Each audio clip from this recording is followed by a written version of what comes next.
Pak Yatno alias Wedus Arya, jongos paling militan Baklawi pemalsu sejarah, serang balik sang tuan majikannya, mengakui bahwa makam KRT Sumo di Ningrat, Depok, Semarang adalah makam palsu buatan Lutfi bin Yahya, sang bendoro majikannya. Lalu Arya, bagaimana kok itu ada makamnya KRT Sumo di Ningrat itu di Semarang? Kan aslinya ada di Bantul, ada di Yogyakarta. Loh iya, memang dimakamkan di Jogja. Akan tetapi untuk memperingati ketika sudah almarhum, ya itu. Wah, ini, tapi kan menurut Habib Lutfi ini KRT Sumo di Ningrat itu masih pondok, mulai pondok beberapa tahun, tua baru meninggal. Jadi beda sekali dengan babat kita, babat Sepei, ya AB2. Peristiwa wafat di dalam catatan Babat Sepei. Babat Sepei itu ditulis oleh Pangeran Mangkudiningrat yang langsung ikut perang Sepei. Jadi yang nulis adalah pelaku sejarah. Memang dimakamkan di Jogja.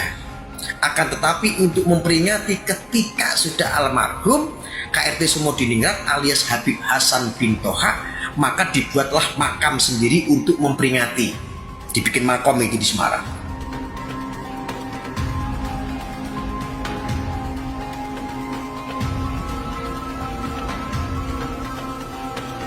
Niat hati membela bendoro majikan yang ia puja-puja. Siapa sangka pembelaan yang dilakukan oleh salah satu jongos paling militan Baklawi pemalsu sejarah Lutfi bin Yahya justru malah membenarkan bahwa sang tuan majikannya tersebut adalah seorang pemalsu kuburan seperti yang selama ini viral beritanya di berbagai platform media.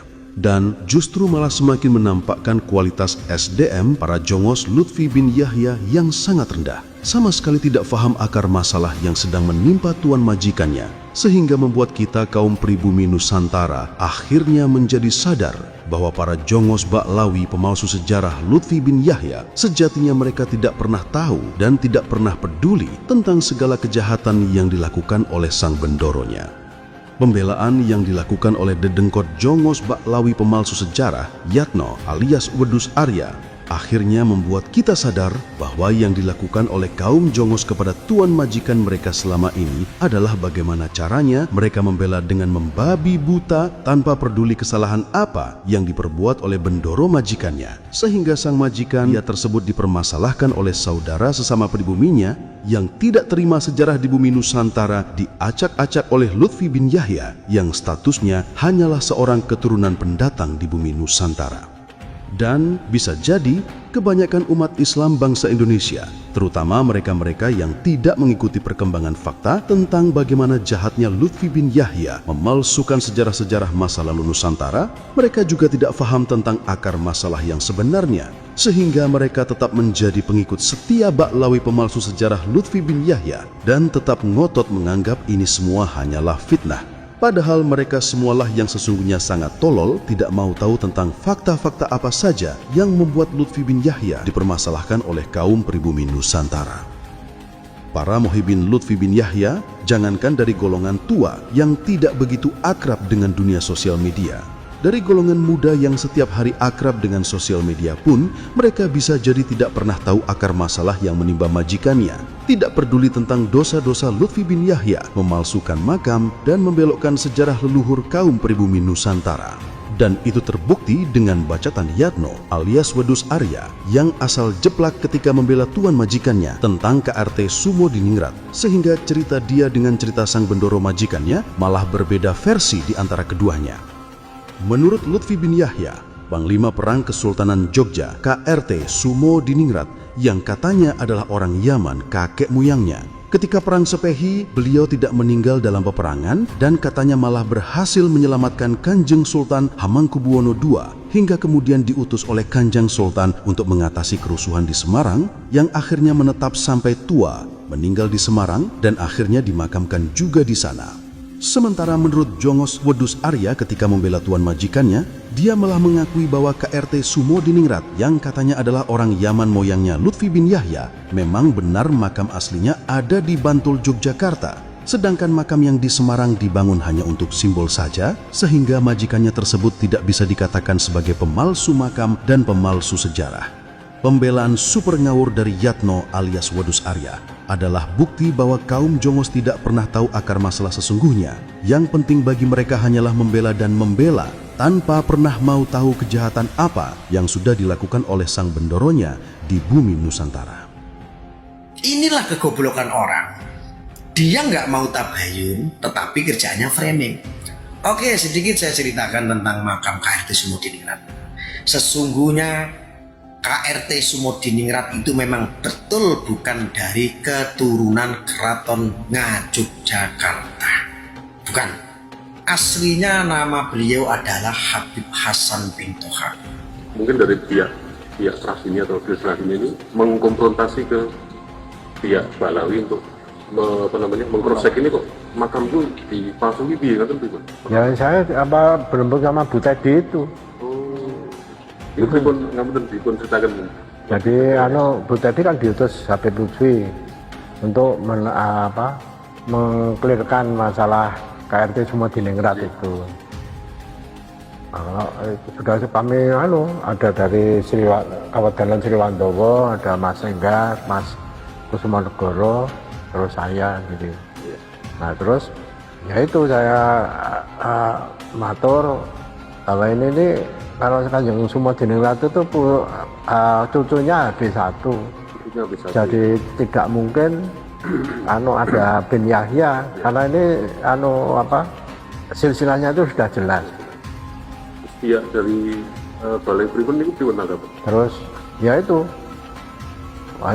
Tapi kan menurut Habib Lutfi ini KRT Sumodiningrat itu masih pondok, mulai pondok beberapa tahun, tua baru meninggal.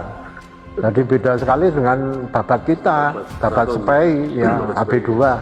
Memang dimakamkan di Jogja. Akan tetapi untuk memperingati ketika sudah almarhum KRT Sumodiningrat alias Habib Hasan bin Toha, maka dibuatlah makam sendiri untuk memperingati. Dibikin makom itu di Semarang untuk memperingati kembali kepada khitohnya, kepada trahnya, yaitu KRT Sumodiningrat atau Habib Hasan bin Toha. Yang dimaksud Sumodiningrat di Jogja itu tidak ada sangkut pautnya dengan bin Yahya. Berarti ini Kesultanan itu pun sikap tegas ya. Oh enggak. Sudah lama ya? Sudah lama. Bukan tidak mengakui bahwa mereka itu pengakuan mereka itu benar menurut Kesultanan ini. Tidak benar. Tidak benar. Tapi mereka kayaknya abai gitu ya? Iya, diabaikan. Pokoknya ya harus itu namanya. Tapi kan Solo Silang kita tidak ada catatan itu. Sudah ditunjukkan data dan fakta sejarah oleh pihak Keraton Ngayogyakarta. Namun Lutfi dan orang-orangnya tetap ngotot mengklaim bahwa KRT Sumodiningrat adalah orang Yaman, moyangnya Lutfi bin Yahya, seolah sengaja ingin pecundangi Keraton Jogja sebagai pihak keluarga yang paling sah berdasarkan catatan dan fakta-fakta sejarah. Bahkan, tidak hanya data internal saja yang menguatkan bahwa KRT Sumodiningrat gugur dalam Perang Sepehi dan dimakamkan di Bantul, Yogyakarta. Inggris sebagai pihak yang kala itu menyerang Kesultanan Jogja pun juga menuliskan hal yang sama, di mana telah didapatkan surat kabar sejaman yang mengabarkan bahwa penyerangan Inggris terhadap Kesultanan Jogja telah berhasil membunuh sang panglima perangnya. Sehingga dari dua data sejaman, baik internal milik Keraton Jogja maupun eksternal dari surat kabar Inggris tersebut, secara otomatis telah membantah cerita dusta Lutfi bin Yahya yang mengatakan bahwa KRT Sumodiningrat tidak gugur dalam perang dan masih hidup hingga usia tua. Masih sempat mendirikan pondok pesantren di Semarang, Jawa Tengah yang akhirnya meninggal dan juga dimakamkan di sana. Dari sini sangat jelas bahwa secara akademis dan berdasarkan bukti-bukti ilmiah, kisah KRT Sumodiningrat yang gugur dalam Perang Sepehi dan kemudian dimakamkan di jejeran Bantul, Yogyakarta, dari segi apapun juga akan lebih sah dan lebih bisa dipercaya versi Keraton Ngayogyakarta daripada versi dongeng atau bualan Lutfi bin Yahya yang sama sekali tidak ada data atau sumber sejarahnya dan hanya mengandalkan metode ronsen kuburan, sehingga entah demit atau iblis dari mana yang menceritakan kisah ngawur tersebut kepada Lutfi bin Yahya. Namun mirisnya, Ternyata ada sebagian masyarakat Nusantara yang pemikirannya sangat konyol, lebih percaya dengan kisah dongeng yang orangnya sendiri sama sekali tidak berani menampakkan batang hidungnya ketika ditantang untuk berdiskusi dan beradu data tentang sejarah ngawur yang dibuatnya. Bahkan yang lebih parah, manusia-manusia konyol yang lebih percaya dengan bualan Lutfi bin Yahya hingga membela mati-matian klaim dusta dari sang bendoronya tersebut. Mereka sejatinya sama sekali tidak paham tentang akar masalah sesungguhnya. Mengapa bendoro majikan mereka sampai dipermasalahkan oleh orang-orang pribumi Nusantara, sehingga pembelaan mereka terhadap tuan majikannya malah menjadi bahan tertawaan bangsa Indonesia. Sebab kisah mereka tentang KRT Sumo di Ningrat dengan kisah dari sang bendoro majikannya malah berbeda versi di antara keduanya. Menggoblok-goblokkan orang padahal dia sendirilah manusia paling tolol di Indonesia. Tidak paham akar masalah yang menimpa tuan majikannya, sehingga membuat seluruh bangsa Indonesia akhirnya menjadi sadar bahwa manusia-manusia pembela Baklawi pemalsu sejarah Lutfi bin Yahya ternyata mereka adalah golongan manusia yang rata-rata memiliki SDM sangat rendah di bawah SDM manusia normal pada umumnya.